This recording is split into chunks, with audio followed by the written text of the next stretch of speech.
आदमी ने मोटी केबल उठाई और महिला में डाल दी, जिससे उसके शरीर में तुरंत डोपामाइन का स्राव हुआ और उसे आराम मिला। फिर उसने गेमिंग कंसोल का पावर बटन दबाया। जैसे ही वह बॉडी सेंसिंग गेम शुरू करने वाली थी, उसे लगा कि उसका शरीर नियंत्रण खो रहा है। महिला को खतरे में देख आदमी ने पागलों की तरह केबल खींचने की कोशिश की, लेकिन जितना खींचता वह उतनी ही अंदर जाती। मजबूरी में उसे केबल काटने के लिए चाकू का उपयोग करना पड़ा और ये बाकी हिस्से को अंदर जाने से नहीं रोक सका। इस समय शाओ मेई का शरीर कमजोर हो रहा था। अगर उपाय नहीं किया तो पछताना पड़ेगा। अचानक शाओ शुआई को आग का ख्याल आया, क्योंकि आग से कुछ नहीं बचता। उसने गेम मशीन पर फ्लेम थ्रोवर से आग लगा दी और आश्चर्य की बात यह है कि गेम मशीन फट गई। काले धुएं के फैलने के साथ दोनों अचानक चीन पहुंच गए। महजोंग खेलते अंकल्स को देखकर दोनों हैरान रह गए।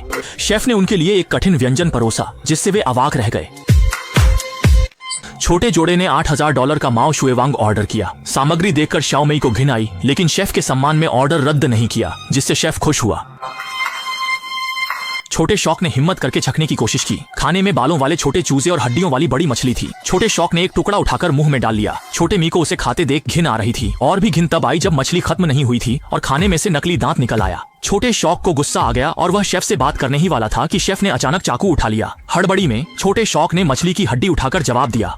यह देखकर हैरानी हुई कि गोली चली और किसी की जान गई। फिर भी लोग शांत थे। जो खा रहे थे वे खा रहे थे, जो ताश खेल रहे थे वे खेल रहे थे, जैसे कुछ हुआ ही नहीं। असल में यह एक खेल था, लेकिन अनुभव बेहद असली था और इस तकनीक का अनुभव करने वाले सभी लोग उत्साहित थे। हालांकि ये खेल नशे जैसा होता है और इसे खेलने के लिए छोटी मैंने सारे पैसे खर्च कर दिए और अंत में उसे एक गौशाला में रहना पड़ा, जहाँ वह खेल मशीन की दीवानी हो गई थी। शौशुआई ने इसे आजमाने का सोचा, पर उसके पास इंटरफेस नहीं था। असली खरीदने के पैसे नहीं थे, तो उसने एक भूमिगत काली कार्यशाला ढूंढी, जहाँ $3 में इंटरफेस लगवाया जा सकता था। सस्ता माल अच्छा नहीं होता और कार्यकर्ता ने माँ याओ भी नहीं लगाया, सीधे शौशुआई की पीठ पर इंटरफेस लगाने लगा।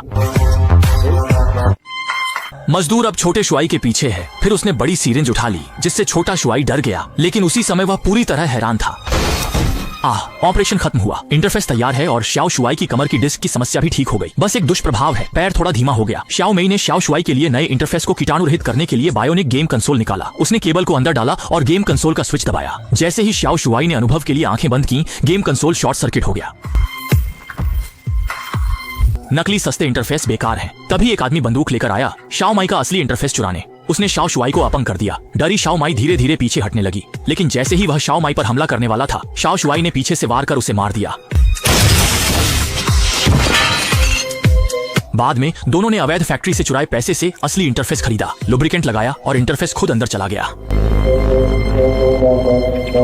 फिर शाओ मेई ने शाओ शुआई को केबल से जोड़ा और खेल शुरू करने को तैयार हुई, लेकिन अगले पल